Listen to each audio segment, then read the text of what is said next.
गुरुवार को भोपाल के मंत्रालय स्थित वल्लभ भवन में मुख्यमंत्री डॉक्टर मोहन यादव की अध्यक्षता में कैबिनेट की महत्वपूर्ण बैठक संपन्न हुई। कैबिनेट ने 5 अस्पताल को उपहार देकर किसानों को सौगात दी। बैठक में हुए निर्णय की जानकारी देते हुए डिप्टी सीएम राजेंद्र शुक्ल ने बताया कि प्रदेश के टीकमगढ़, नीमच, सिंगरौली, श्योपुर और डिंडौरी के जिला अस्पतालों में बेड बढ़ाने की मंजूरी को बैठक में हरी झंडी मिली है। साथ ही मेडिकल स्टाफ के 810 पदों पर भर्ती का फैसला लिया गया है। इन्हें नियमित संविदा और आउटसोर्स के माध्यम से भरा जाएगा। डिप्टी सीएम राजेंद्र शुक्ल ने बताया कि मुख्यमंत्री की अगुवाई में आयोजित हुई बैठक में किसानों को भी सौगातों से नवाजा गया है। उन्होंने कहा है कि पूर्व की तरह इस वित्तीय वर्ष भी किसानों को 3 लाख रुपए तक का लोन बिना ब्याज के दिया जाएगा। वर्तमान वर्ष में इस योजना के अंतर्गत 23,000 करोड़ रुपए का ऋण वितरण का लक्ष्य रखा गया है। कैबिनेट की बैठक में हुए एक अन्य महत्वपूर्ण निर्णय की जानकारी देते हुए उप मुख्यमंत्री ने बताया कि सागर जिले के मालथौन में एक सिविल जज न्यायालय की स्थापना को स्वीकृति दी गई है, जिसके चलते वहां कुल 7 नवीन पदों का सृजन होगा। उन्होंने बताया कि लंबे समय से मालथौन में न्यायालय के एक नए खंड की स्थापना की मांग की जा रही है। हो रहा है, बल्कि किसानों की लागत मूल्य कम हो, इसके लिए 0% ब्याज पर ऋण भी दिया जा रहा है। उसी कड़ी में आज उस योजना को निरंतर बनाए जाने का निर्णय लिया गया है, जिसके तहत 3 लाख रुपए तक का लोन दिया जाता है। वर्तमान वर्ष में 23,000 करोड़ रुपए वितरण का लक्ष्य रखा गया है और 0% ब्याज पर ऋण देना जारी रहेगा। दूसरा महत्वपूर्ण निर्णय हुआ है, हमारे मध्य प्रदेश के 5 ऐसे जिले जहां पर जिला अस्पतालों के स्वीकृत बेड की संख्या से ज़्यादा वहां की क्षमता हो गई थी और इसलिए उन बिस्तर के विस्तार का निर्णय लिया गया है। ये जिले हैं टीकमगढ़, नीमच, सिंगरौली, श्योपुर और डिंडौरी। बिस्तर संख्या 1000 से बढ़कर 1800 हो जाएगी, जिसमें सभी जिलों में वो डिटेल है। इसमें लगभग 810 नए पद सृजित होंगे, नियमित होंगे 543 पद, संविदा के 4 होंगे और आउटसोर्सिंग के 263 पदों का सृजन होगा और वार्षिक अनुमानित जो व्यय होगा वो 39 करोड़ 50 लाख रुपए की इसमें शासन अतिरिक्त रूप से व्यय करेगा। ये जो 5 जिलों की सीटें बढ़ी हैं, उसमें टीकमगढ़ अभी 300 बिस्तर का अस्पताल है जो 500 बिस्तर का हो जाएगा। जिला चिकित्सालय नीमच 200 बेड का है, अभी वो 400 बेड का हो जाएगा। जिला चिकित्सालय सिंगरौली 200 का है, वो 400 हो जाएगा।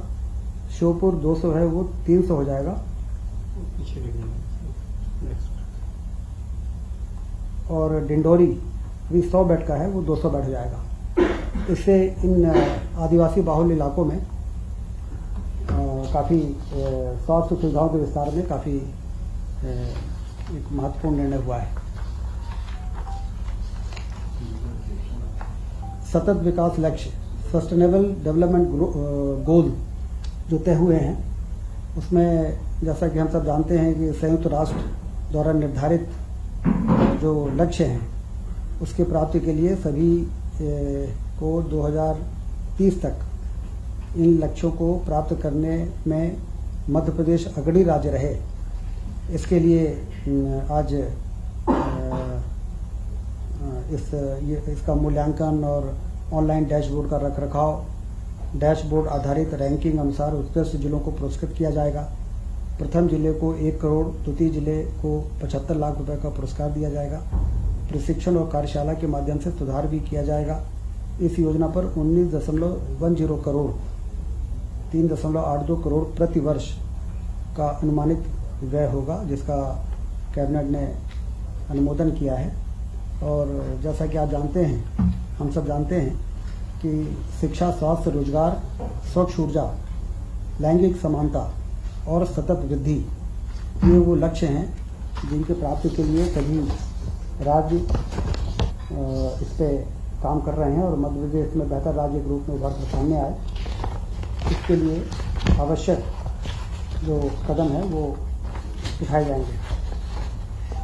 सागर जिले में मालथौन में एक सिविल जज न्यायालय का की स्थापना की स्वीकृति हुई है। कुल 7 नवीन पदों के सृजन की इसमें स्वीकृति मिली है और एक नया न्यायालय का खंड सागर जिले के मालथौन में, जिसकी लंबे समय से मांग रही है, वो स्थापित होने का मार्ग प्रशस्त हुआ है। कुल मिला के यही मंत्रिमंडल के महत्वपूर्ण निर्णय थे जो आज लिए गए हैं। इसमें नहीं योजना में 2020-22 की पॉलिसी में ये प्रावधान था कि जिस जमीन का निवर्तन किया जाएगा उस कलेक्टर गाइडलाइन के 60% के आधार पर उसका ऑफसेट प्राइस तय होता है और 100% गाइडलाइन और 60% एरिया पर ये होता था।